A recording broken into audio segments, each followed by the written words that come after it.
கர்த்தர் நல்லவர் தேவ பிள்ளைகளே.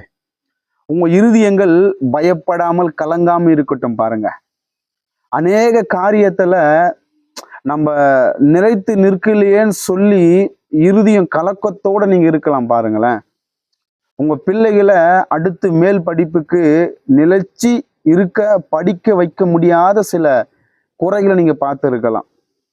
சில வேலையின் காரியத்துல உங்களுடைய உயர்வு நிலைத்து இருக்காதபடி ஒரு விதமா நீங்க ஏமாற்றம் அடைந்திருக்கலாம். உங்க வாழ்க்கையில இந்த ஜனங்களுக்கு முன்னாடி, உலக மனுஷனுங்களுக்கு முன்னாடி கர்த்தர் ஒரு அற்புதத்தை செய்வார், ஒரு நன்மையை தருவார் என்று நீங்கள் எதிர்பார்த்து கொண்டிருக்கிறீங்கல்ல, அந்த எதிர்பார்ப்பு விசுவாசத்தின் மகிமையான தேவன் உங்களுக்கு நன்மை உண்டு பண்ணுவார். தேவ பிள்ளைகளே, எந்த காரியமும் நிலைச்சு நிக்கல, எந்த காரியமும் உறுதியா இல்லை, எந்த காரியமும் அது அது ஒரு நிறைவானதா இல்லைன்னு சொல்லி நீங்க வருத்தப்பட்டுட்டு இருக்கலாம். உங்களுக்கு நேரம் பரிசுத்தமான ஒரு வேத வசனத்தை நான் தெரியப்படுத்த நான் ஆசைப்படுகிறேன். இந்த பழைய ஏற்பாட்டின் வேதாகம புஸ்தகத்துல பிரசங்கி 3வது அதிகாரத்துல 14வது வேத வசனத்தை ஆண்டவுடைய பரிசுத்தமான வார்த்தை நமக்கு கற்றுக் கொடுக்கிறது. பிரசங்கி 3வது அதிகாரம் வசனம் 14 இப்படியா பேசுகிறது பாருங்க. தேவன் செய்வது எதுவோ அது என்றைக்கும் நிலைக்கும் என்று அறிவேன். ஒரு ஆமேன் மட்டும் சொல்லுங்க பார்க்கலாம். ஆண்டவுடைய வார்த்தையில பிரசங்கி 3:14 தெளிவாய் சொல்லப்பட்டு இருக்கிறதுங்க.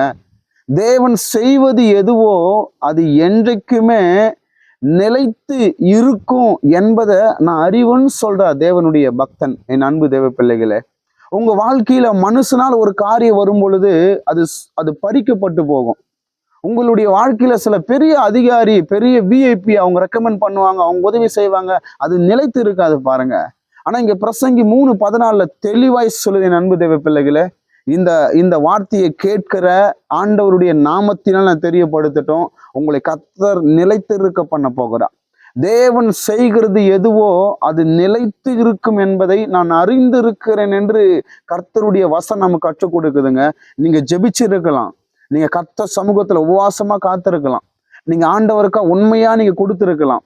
அநேக விதமான காரியத்தை விசுவாசத்தோட நீங்கள் அப்படியே எதிர்பார்த்து தேவ சமூகத்துல கண்ணீரோட நீங்க அமர்ந்திருக்கலாம். கர்த்தருடைய நாமத்தினால தெரியப்படுத்தட்டும், உங்களை கர்த்தர் நிலைத்திருக்க பண்ண போகிறார். நீங்க தொடங்கி இருக்கிற வேலையை கர்த்தர் நிறைவாய் செய்து முடிப்பாருங்க பிரதர் சிஸ்டர். உங்களுடைய குடும்ப வாழ்க்கையில நல்ல சமாதானத்தை கர்த்தர் தருவார். என் அன்பு தேவ பிள்ளையே, உன்னுடைய வாழ்க்கையில மங்களமான காரியங்கள், உங்களை சார்ந்திருக்கிற உங்களுக்கு நல்ல கர்ப்பத்தின் கனிகளை கர்த்தருடைய ஆவியானவர் நிலைத்திருக்க பண்ணுவார். தேவனுடைய ஊழியக்காரிகளே, ஒரு நன்றி இயேசுவை சொல்லுங்க பார்க்கலாம். உங்களுடைய வாழ்க்கை மேலானதா இருக்கு தேவ பிள்ளைகளுடைய. கண்களை மூடி இப்ப நம்ம ஜெபிக்கலாமா?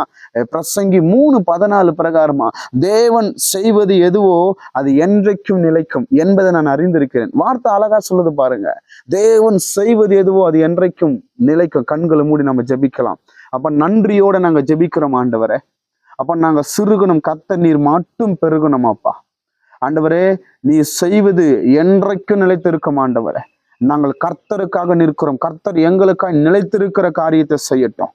ஓ நன்றி அப்பா. இயேசு கிறிஸ்து நாமத்தால சுகம் நிலைத்து இருக்கட்டும் ஆண்டவரே. இயேசு நாமத்தால பிள்ளையோட படிப்பு எக்ஸாம் ரிசல்ட் நிலைத்து இருக்கட்டும் ஆண்டவரே. இயேசு நாமத்தினால பரிசுத்தம் நிலைத்து இருக்கட்டும் ஆண்டவரே. இயேசுவின் நாமத்தினால விசுவாசம் நிலைத்து இருக்கிற ஒரு அற்புதத்தை என் அன்பு தேவனுடைய பிள்ளைகளுக்கு நேர கர்த்தர் உண்டு பண்ணட்டும் அப்பா. கர்த்தருடைய ஆவியானவர் ஆண்டவர் உலகத்துல எந்த நன்மைகள் இல்லை என்று உலகங்கள் வெட்கப்படுத்துகிறதோ அனைத்து விதமான ஆசீர்வாதங்களை கர்த்தர் நீங்க தரும்பட நாங்க ஜெபிக்கிறோம் அப்பா. நிலைத்திருக்க பண்ணுகிற வல்லமை எங்க மேல வெளிப்படட்டும் இயேசுவின் நாமத்தில். நல்ல பிதாவே, ஆமேன். கர்த்தர் உங்களை ஆசீர்வதிப்பாராக. ஆமேன்.